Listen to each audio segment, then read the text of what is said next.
राधे राधे, जय श्री कृष्ण। श्रीमद् भगवत गीता पर चर्चा, ये एक ऐसी सार्थक चर्चा है जिसको चर्चा करना भी अच्छा लगता है और चर्चा सुनना भी अच्छा लगता है। हमारी आपसे इस विषय पर अनेक बार चर्चा होती है, वार्तालाप होते हैं। हमें लगता है कि श्रीमद् भगवत गीता एक ऐसा अमृत घट है, उसको जितना पिया जाए उतना ही वो अमरत्व प्रदान करता है। वो अमरत्व केवल सांसारिक अमरत्व नहीं है, बल्कि वो आध्यात्मिक अमरत्व है। जीवन जीने की कला हमें गीता सिखाती है। हमारे साथ में बहुत से विद्यार्थी जुड़े हुए हैं जो इस विषय में चर्चा करते रहते हैं। अंकुल त्रिवेदी विद्यार्थी हैं और विद्यार्थी होने के साथ ही सनातन धर्म के बहुत बड़े प्रचारक भी हैं। आप एक कर्मकांडी पंडित भी हैं और गीता के अध्येता भी हैं। आपसे चर्चा करना बड़ा अच्छा लगता है और जब कभी आप चर्चा करते हैं तो नई नई बातें ऐसी लगती हैं कि जिन पर अपना मन होता है कि उन पे कुछ बात करी जाए। क्यों पंडित जी? जी डॉक्टर साहब, राधे राधे। राधे राधे। आपने बहुत अच्छी बात कही है कि गीता से हमें बहुत कुछ सीखने को मिलता है और बहुत कुछ सीखा भी है मैंने। बिल्कुल। और आपकी दया से कई शंकाओं का समाधान भी हुआ है। आपके द्वारा ही कई लोगों ने देखा होगा वीडियो में। तो मैं एक वैसे ही मन में एक जिज्ञासा थी मेरे। जिज्ञासा बताओ क्या? हाँ, कि जैसे भगवान श्री कृष्ण के जीवन काल में बहुत से भक्त हुए, अनेकानेक भक्त हुए और बहुत भक्तिमती वे सब थे। लेकिन भगवान श्री कृष्ण ने श्रीमद् भगवत गीता का ज्ञान सिर्फ अर्जुन को ही क्यों दिया? सिर्फ अर्जुन को ही क्यों दिया? जी, ये बहुत अच्छा प्रश्न है तुम्हारा जी। कि भगवान कृष्ण का जो समय रहा था, उस समय देखो, जो भी महापुरुष होता है भगवान कृष्ण को, वो परम ब्रह्म तो थे ही जी, लेकिन उन्हें पुरुषोत्तम भी कहा जाता है। और पुरुषोत्तम क्यों कहा जाता है? क्योंकि पुरुष के रूप में उनका आविर्भाव हुआ था, अवतार हुआ था या जन्म हुआ था। जी। तो एक पुरुषोत्तम थे लेकिन परब्रह्म भी थे। हाँ। और श्रीमद् भगवत गीता का ज्ञान अर्जुन को ही क्यों दिया? ये एक बड़ा ही गहन और गूढ़ प्रश्न भी है और उतना ही गहन इसका अर्थ या उत्तर भी है। वास्तव में श्री कृष्ण ऐसा नहीं है कि श्री कृष्ण से जो लोग मिले थे या जिनका उनसे संपर्क हुआ था, उनमें से केवल एक अर्जुन ही इतने बड़े भक्त थे। श्रीमद् भगवत गीता जैसा परम ज्ञान अर्जुन को देने के साथ ही भगवान ने एक व्यक्ति को और दिया था और वो भी उनके परम सखा थे। अच्छा। उद्धव जी। ओहो। ये श्रीमद् भागवत के एकादश स्कंद में इसका वर्णन आता है, जिसे उद्धव गीता भी कहा जाता है। जी। संयोग से श्रीमद् भगवत गीता जो अर्जुन को श्री कृष्ण ने सुनाई है, उसका प्रचार प्रसार बहुत अधिक हुआ है, इसलिए पूरे विश्व में विख्यात है और वो है भी इसी योग्य। लेकिन यदि आप उद्धव गीता का अध्ययन करें, जो कि श्रीमद् भागवत आपने पढ़ी है, श्रीमद् भागवत के एकादश स्कंद में जो उद्धव गीता है, वो भी बहुत बड़ा ज्ञान भगवान कृष्ण ने उद्धव को, वो भी उनके प्रिय सखा थे। देखो, दोनों सखा थे जी। अर्जुन भी सखा थे। हाँ। और उद्धव भी सखा थे जी। तो दोनों अपने सखाओं को ही उन्होंने ज्ञान दिया है। जी। अब बात आती है अर्जुन, तो एक बात तो ये क्लियर होगी कि केवल अर्जुन को ही नहीं दिया। अच्छा, अच्छा। उद्धव को भी दिया था। जी जी, है ना? लेकिन अब बात ये होती है कि अर्जुन को क्यों दिया। बड़ी गहन बात है, बड़ी गूढ़ बात है कि सबसे पहले हम शुरू करते हैं कि श्रीमद् भगवत गीता के दशम स्कंद में जब श्री कृष्ण अपनी विभूतियों का वर्णन करते हैं, तो वहां पर वो बताते हैं कि मैं नदियों में गंगा हूं और पर्वतों में मैं हिमालय हूं जी, और आदि आदि अनादि। हाँ सही है। लेकिन उसके साथ में भी वो कहते हैं कि वृष्णिनाम वासुदेव अस्मि पांडवानाम धनंजय। इस बात को पकड़ लो जी। पांडवानाम धनंजय। पांडवानाम धनंजय जी। तो पांडवों में जो धनंजय है जी, धनंजय अर्जुन वो भगवान कृष्ण का ही रूप है। अच्छा, भगवान कृष्ण का रूप है। अच्छा, इसका प्रमाण हमें मिलता है। हाँ।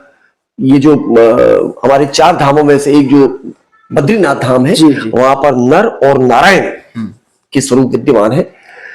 नारायण कौन है? कृष्ण जी। श्री कृष्ण। और नर कौन है? अर्जुन जी। अर्जुन। अच्छा। तो अर्जुन एक मानव का प्रतिनिधित्व करते हैं, जी बिल्कुल। मनुष्य का प्रतिनिधित्व करते हैं, और प्रतिनिधित्व करने वाला वो होता है, वो व्यक्ति होता है जिसको हम अगर कुछ बात कहते हैं तो इसका अर्थ यह हुआ कि हमने पूरी मानव जाति से वो बात कह दी है। बिल्कुल बिल्कुल। तो अर्जुन का कहने का अर्जुन को एक ज्ञान देने का तात्पर्य यह हुआ, भगवान कृष्ण ने एक अर्जुन के साथ ही पूरी सृष्टि को यह ज्ञान दे दिया है। हालांकि श्री कृष्ण अर्जुन से कहते हैं कि मैंने सर्वप्रथम चतुर्थ अध्याय में कहते हैं कि इदम विवस्वते योगम प्रोक्तवानाहम् अव्ययम्, मैंने सबसे पहले सूर्य को यह ज्ञान दिया था, गीता का ज्ञान। जी।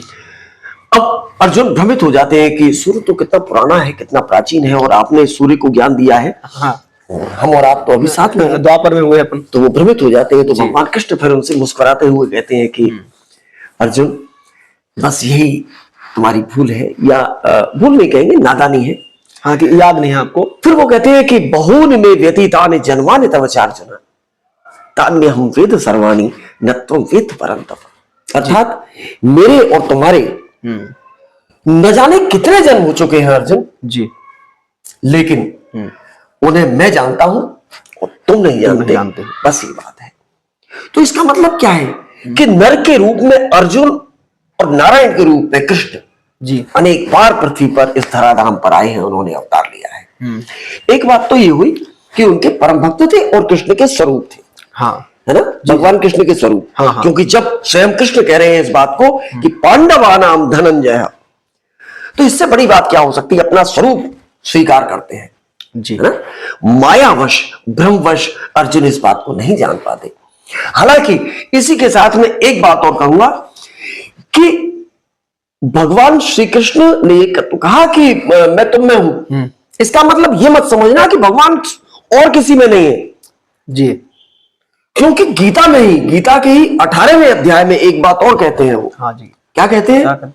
कि ईश्वर सर्वभूतानां हृदेशे अर्जुन तिष्ठति, हृदेशे अर्जुन तिष्ठति ब्राह्मण सर्वभूतानि यंत्र रूढ़ानि माया। हे अर्जुन, ईश्वर जो है, ईश्वर सर्वभूतानां, सभी भूतों के, सभी मनुष्यों के, सभी जीवों के हृदय में विराजमान है। लेकिन जो माया है उसके कारण, माया के भ्रम जाल के कारण वो ईश्वर को देख नहीं पाता, मरीचिका की तरह भागता रहता है कि ईश्वर कहाँ है। सही बात। लेकिन जो विशेषता है वो विशेषता तो अर्जुन में कुछ तो रही होगी। बिल्कुल, अर्जुन के कृष्ण के सखा है, उनमें कुछ विशेष विद्वत्ता है, विशेष ज्ञान है, कुछ ऐसी विशेषता है जिनको लक्ष्य कर कृष्ण ने इतनी बात कही कि पांडवानाम धनंजय। हाँ, सही बात। एक बात तो ये हुई। अच्छा, इसका प्रमाण अर्जुन कई बार अपनी नादानी में दे जाते हैं।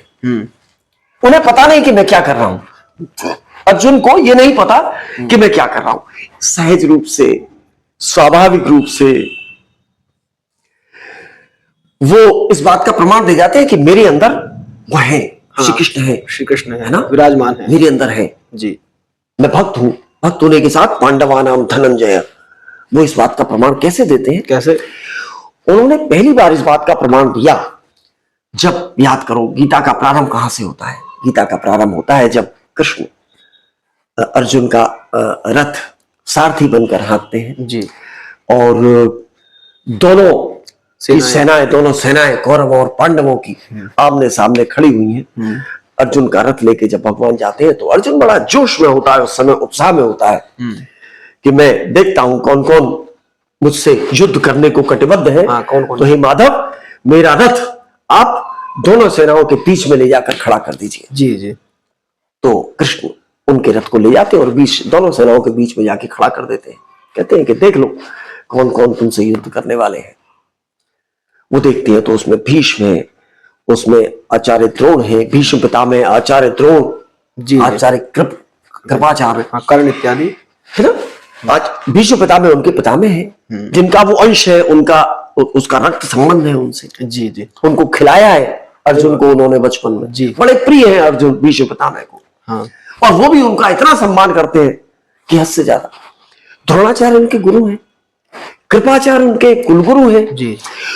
अब अर्जुन के मन में विषाद पैदा होता है। उसके अलावा उनके अलावा फिर उनके संबंधी हैं, सगे संबंधी हैं, मामा है, चाचा है, ताऊ है, भाई है, तमाम लोग हैं, भतीजे हैं। एक व्यक्ति को जो युद्ध करने जा रहा है वो युद्ध किससे करता है? अपने शत्रु से करता है जी। तो शत्रु के लिए किसी व्यक्ति के मन में क्या कभी दया भाव आ सकता है? नहीं, बिल्कुल नहीं, नहीं आ सकता। नहीं आ सकता। लेकिन उस समय अर्जुन के मन में दया का भाव आना ही उसकी भगवत्ता का एक बहुत बड़ा प्रमाण है। बिल्कुल, ये बात आपने बहुत सही कही, बिल्कुल सही बात है। इस बात को समझो जी। क्यों है भगवत्ता का प्रमाण? क्योंकि भगवान कृष्ण गीता में ही कहते हैं, इस बात को दोबारा कहते हैं, इस बात को समझाते हैं अर्जुन को। ये बात तो पहले की, ये मैं तुम्हें एक पूर्व पीठिका के रूप में बता रहा हूं। हाँ, कि अर्जुन के मन में उस भाव का आना, उस दयालुता का आना, उस करुणा का आना। और वो करुणा कब आती है? जब मनुष्य शत्रु और मित्र में भेद नहीं कर पाता है। जी। उसके लिए शत्रु और मित्र जब समान हो जाते हैं जी, तब उसके मन में करुणा का भाव आता है। भूल जाता है कि इसने हमारे साथ शत्रुता की है। गीता में भगवान कृष्ण यही बात कहते हैं कि समत्वम योग उच्यते, समत्वम योग उच्यते। दूसरे अध्याय में कृष्ण ने कहा है। और पूरी गीता में, पूरी गीता, हालांकि हर गीता का हर अध्याय एक योग को बताता है। अर्जुन विषाद योग से लेकर और मोक्ष संन्यास योग तक 18वां अध्याय जो है जी। लेकिन विशेष रूप से कहा जाता है कि 3 योगों का विशेष प्राधान्य है इसमें, ज्ञान योग, भक्ति योग और कर्म योग। लेकिन इन तीनों योगों में सर्वश्रेष्ठ जो योग है वह है समत्व योग। समत्व योग, क्योंकि कृष्ण ने कहा है कि समत्वम योग उच्यते। अच्छा। योग क्या है? जोड़ना, संबद्ध करना। जी योग कब होता है? जब दोनों चीजें समान होती हैं। जी, दोनों समान होते हैं लीजिए, तब योग सही तरीके से हो पाता है। नहीं तो योग में छोटा बड़ा होगा तो वो वहां योग नहीं होगा, भिन्नता रहेगी, अब भिन्नता रहेगी। तो समत्वम योग उच्यते। और समत्व क्यों हो? क्योंकि आपके मन में जब किसी के प्रति दुर्भावना होगी तो आप समत्व, आपके मन में समत्व आ ही नहीं सकता है। बिल्कुल। आपके मन में जब अभिमान होगा तो आपके मन में समत्व आ ही नहीं सकता है। लेकिन अभिमान का समूल नाश हो गया और हमारी सारे जीवों के साथ में वही करना हो गई। क्योंकि कृष्ण इस बात को भी कहते हैं कि जो जितने जीव हैं, जितने जीवधारी हैं, इनमें यदि आप अपने आत्मा को स्वीकार कर लेते हैं, ईश्वर को स्वीकार कर लेते हैं कि ईश्वर है, तो आप कभी किसी के साथ बुरा नहीं करेंगे। सही। तो बात घूम फिर के आती है कि समत्वम योग उच्यते। जी। अब कृष्ण क्या कहते हैं कि समम शत्रौ च मित्रे च तथा मानापमानयो। समम शत्रौ च मित्रे च तथा मानापमानयो शीतोष्ण सुख दुखेषु सम संग विवर्जते। यानी कि शत्रु और मित्र में आपको भेद नहीं करना है, मान और अपमान में आपको भेद नहीं करना है। आपका अपमान हो गया, मान हो गया, ये बड़ी निर्लिप्त होने वाली स्थितियां हैं। जब मनुष्य, जब अर्जुन को बताते हैं ना दूसरे अध्याय में कि जब वो कहते हैं कि समत्व भाव कैसे जागृत हो, जी, तो बताते हैं कि जब तुम इन सब चीजों से अलग हट जाओगे, हाँ, है ना, बिल्कुल, सुख दुख से अलग, हाँ, सुखे दुखे समय कृत्वा लाभा लाभो जया जय हो। चाहे सुख हो, दुख हो, लाभ हो, हानि हो, जय हो, पराजय हो, इन चीजों से। तो ये चीज अर्जुन के दिमाग में पहले से थी ना। हाँ। अर्जुन के मन में उस दया का आना ही उसको भगवत तत्व सिद्ध करता है, जिससे कि कृष्ण ने उसको कहा कि अब हाँ, ये गीता सुनने का अधिकारी है, गीता सुनने का अधिकारी है। जी जी। कृष्ण ने एक बात और कही है, मैं तुमको एक एक चीजें, मुझे जो जो समझ में आ रहा है वो बताता जा रहा हूं। 18वें अध्याय में कृष्ण जब गीता का समाप्ति करते हैं, गीता का समापन करते हैं, उस समय एक बात और कही है कि किसी भी जो श्रद्धा नहीं रखता है उसको ऐसा ज्ञान नहीं देना चाहिए। बिल्कुल। जो श्रद्धा रखता है, जो मन में भक्ति रखता है, मुझ में प्रीति रखता है, उसी को ही ज्ञान देना चाहिए। तो वो श्रद्धा भी रखता है, वो उसका अधिकारी भी है। कौन? अर्जुन। भगवान ने पहले भी कह दिया है श्रीमद् भगवत गीता में 6वें अध्याय में कहते हैं कि समोहम सर्वभूतेषु न मे द्वेषोऽस्ति न प्रिय। मैं सबके लिए समान हूं, न मेरा किसी से द्वेष है, न मेरा कोई प्रिय है, मेरे लिए हर व्यक्ति समान है। मुझसे कोई ये अपेक्षा नहीं करना कि मैं पक्षपात करता हूं। अगर कोई किसी से अनपेक्षित प्रेम करेगा, किसी से अनपेक्षित शत्रुता करेगा, तो इसका मतलब वो पक्षपाती है। लेकिन ईश्वर तो पक्षपाती नहीं। बिल्कुल। तो वो जो स्थितियां हैं, वो अर्जुन की स्थिति है कि वो स्वयं, उसके अंदर वो बीज पहले से ही अंकुरित है समत्व भाव का। उस समत्व भाव के बीज को श्री कृष्ण बढ़ा करके एक वटवृक्ष बना देते हैं। जी बिल्कुल सही है, सही बात आपने। स्थित प्रज्ञ कब होता है? स्थित प्रज्ञ की सबसे बड़ी, दूसरे अध्याय में पूछते हैं ना कि स्थित प्रज्ञ से का भाषा समाधिस्तस्य केशव। स्थित प्रज्ञ कैसे सोता है, कैसे जागता है, कैसे उठता है, कैसे बैठता है? वो स्थित प्रज्ञ क्या है? स्थित प्रज्ञ यही है कि सबको समान रूप से देखे। उसका जो मूल भाव है वो समानता है। किसी के प्रति द्वेष नहीं हो। आपका किसी के प्रति द्वेष नहीं होगा तो आप किसी के प्रति अन्याय नहीं कर सकते। ये एक ऐसी भावना है जो बड़ी दुर्लभ है, बड़ी कठिन है, लेकिन अगर ये भावना हमारे हृदय में आ जाती है तो हम विश्व को, जिसको कहते हैं विश्व बंधुत्व की भावना, उस विश्व बंधुत्व की भावना का प्रचार भी कर सकते हैं, प्रसार भी कर सकते हैं और उसको समझ भी सकते हैं। तो ये दो चीज हुई। अब तीसरी चीज क्या है जो तुमने प्रश्न पूछा, उसी का बता रहा हूं कि शरणागति भगवान की शरणागति। सर्वधर्मान परित्यज्य मामेकम शरणम व्रज कहते हैं ना कृष्ण जी। वो तो बाद में कहते हैं, लेकिन अर्जुन तो पहले ही शरणागत हो गया था जी। कृष्ण ने तो 18वें अध्याय में इस श्लोक को कहा है कि सर्वधर्मान परित्यज्य मामेकम शरणम व्रज अहम त्वा सर्व पापेभ्यो मोक्षयिष्यामि मा शुचः। चिंता मत करो। लेकिन अर्जुन पहले ही दूसरे अध्याय में जब उनको कुछ भी, जब कृष्ण उनसे कहते हैं ना कि ऐसे समय पे आकर तुम्हें क्लेवरता को प्राप्त हो रहे हो, बिल्कुल तुम्हें कायरता को प्राप्त हो रहे हो, है? उठो युद्ध करो। तुम्हारा काम, तुम क्षत्रिय हो, तुम्हारा धर्म, तुम्हारा कर्म युद्ध करना है। इस समय सेनाएं खड़ी हुई है सामने, और अगर इस समय तुम युद्ध नहीं करोगे तो एक सम्मानित व्यक्ति का अपमानित होना उसकी मृत्यु के बराबर है। संभावित से अपकीर्ति मरणादति रिच्यते, है ना जी। एक जो सम्मानित व्यक्ति है उसका अगर अपमान हो जाता है तो मृत्यु से भी बढ़कर है। लेकिन इन सबसे पहले, क्योंकि अर्जुन के अंदर कृष्ण है स्वयं जी। अर्जुन के अंदर कौन है? कृष्ण विराजमान, भगवत तत्व है। पांडवा नाम धनंजय, है ना, पांडवा नाम धनंजय। तो अर्जुन क्या कहते हैं जब वो कृष्ण कहते हैं ना कि तुम उठो और युद्ध करो, लेकिन उसके मन में बड़ा अंतर्द्वंद चल रहा है। क्या करूं मैं? सामने भीष्म पितामह खड़े हैं, द्रोणाचार्य खड़े हैं, कृपाचार्य खड़े हैं, उनके संबंधी खड़े हैं, बड़ा दुखी है, हृदय से व्यथित है, उसका मस्तिष्क काम नहीं कर रहा है, उसने सोचना बंद कर दिया है। वो नहीं चाह, उसने कह दिया कि नहीं, मुझे अगर स्वर्ग की भी प्राप्ति हो तो भी मैं युद्ध नहीं करूंगा जी। लेकिन बाद में जब कृष्ण कहते हैं कि यार ये क्या कर रहे हो तुम, है? सही बात है, तुम्हारा कर्म है भाई, तो तुम्हारा कर्म है भाई, तुम्हें करना चाहिए। तुम पंडितों जैसे वचन बोलते हो लेकिन कायरों जैसे काम करते हो। बिल्कुल, है ना, सही बात। तो फिर अर्जुन कहते हैं कि कार्पण्य दोषो बहत स्वभाव पृच्छामि त्वाम धर्म सम्मूढ़जिता यच्छ्रेयस्यानिश्चितं ब्रूतन्मे शिष्यस्तेहं शाधिमां त्वां प्रपन्नम् जी। कि मैं कार्पण्य दोष से ग्रसित हो गया, मुझको कुछ भी सुझाई नहीं दे रहा है, मैं समझ नहीं पा रहा हूं कि मुझे क्या करना चाहिए, क्या नहीं करना चाहिए, मेरे लिए क्या शुभ है, क्या अशुभ है, क्या अच्छा है, क्या बुरा है, क्या भला है, क्या बुरा है ना जी। बिल्कुल। तो ये सोचने के बाद में फिर वो अपना सब कुछ उठा के और श्री कृष्ण के ऊपर, श्री कृष्ण के चरणों में डाल देता है। हाँ, समर्पित हो जाता है जी, है ना। हाँ, समर्पित हो गए। बिल्कुल। श्री कृष्ण शरणम मम। हाँ, पूरी तरह से वो शिष्य थे, मैं आपका शिष्य हूं। हाँ, मुझे आप शिष्य के रूप में स्वीकार करें जी, और मुझे आप बताएं कि मुझे क्या करना चाहिए। तब गीता का ज्ञान शुरू होता है।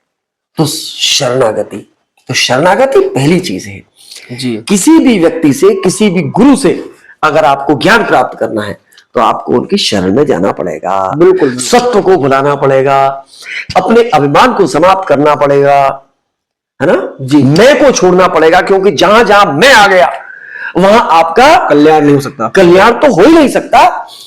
आप एक निर्मल व्यक्ति नहीं हो सकते। बिल्कुल। और गुरु आपको शिक्षा तभी देगा जब वो देख लेगा कि हाँ, ये पूरी तरह से मुझ पर विश्वास करता है, मुझ पर श्रद्धा करता है। क्योंकि गुरु के ऊपर अगर आपने श्रद्धा नहीं की तो आप उस ज्ञान को प्राप्त नहीं कर पाएंगे। बिल्कुल। तो उनकी अगाध श्रद्धा, अगाध स्नेह, अगाध प्रेम, सम्मान जी, उसके बाद में फिर ईश्वरत्व का ज्ञान तो कृष्ण बाद में देते हैं, है ना। जी, कि अथवा बहुनैतेन किम ज्ञातेन तवार्जुन पृष्ठभ्याम इदं कृष्णम एकांशेन स्थितो जगत।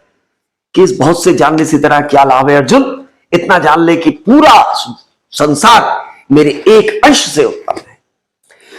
तो मुझे लगता है कि ये जो कारण है, ये वो कारण है जिसकी वजह से, जिस कारण भगवान कृष्ण ने अर्जुन को ज्ञान दिया। अर्जुन को ज्ञान दिया। बहुत बढ़िया। तो ये चीजें हैं। और मुझे लगता है कि हमारे तुम्हारे साथ में, तुम्हारी शंकाओं के साथ में हमारे जो दर्शक हैं उन्होंने भी सुना होगा। आप इसी तरह से हमारे वीडियो को जरूर देखें। और अगर आपकी कोई शंका हो या कुछ सुझाव हो, जी, कुछ आप मुझसे कहना चाहें कि आप इसमें इस चीज को और शामिल कीजिए, या मुझसे कहीं कोई गलती भी हुई हो तो भी आप बता सकते हैं। क्योंकि मैं तो गीता का विद्यार्थी हूं, मुझे गीता पर चर्चा करना बहुत अच्छा भी लगता है। और हम इसी तरह से आपसे जुड़े रहेंगे। अगर आपने हमारे चैनल को सब्सक्राइब नहीं किया है अभी तक तो कृपा करके जरूर कर दीजिए, जिससे कि हम और आप जुड़े रहें आपस में। और इस वीडियो को अधिक से अधिक शेयर करें, ताकि जिनकी बहुत से लोगों के मन में शंका होगी कि भाई अर्जुन को ही ज्ञान क्यों मिला, तो वो इसको सुन करके इसका लाभ ले सकें। राधे राधे। राधे राधे, प्रणाम।